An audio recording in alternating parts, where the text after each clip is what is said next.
Guys এই মুহূর্তে পাকিস্তানের অবস্থা খুবই খারাপ। তো ঘটনাটা হচ্ছে কালকে থেকে শোনা যাচ্ছে, আফগানিস্তান টাইমস নাও প্রকাশ করেছে কি পাকিস্তানের প্রাক্তন প্রধানমন্ত্রী ইমরান খানকে নাকি জেলের ভেতরে পিটিয়ে খুন করা হয়েছে।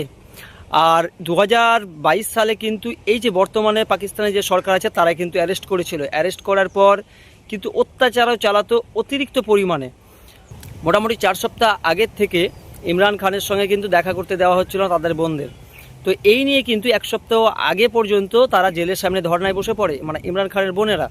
তারপর দেখুন যে জানা যাচ্ছে নাকি হঠাৎই গতকালকে থেকে যে ইমরান খানকে পিটিয়ে খুন করা হয়েছে।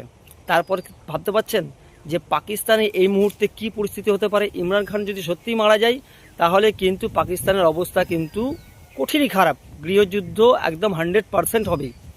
আর এই নিয়ে কিন্তু বিরাট একটা বৈঠকও শুরু করে দিয়েছে আসিফ মুনিরের সেনারা। আর ইমরান খান আগেই বলেছিল, আমার যদি কোনোভাবে জেলের ভেতরে কোনো কিছু হয় তো এর জন্য দায়ী থাকবে কিন্তু আসিফ মুনিরই।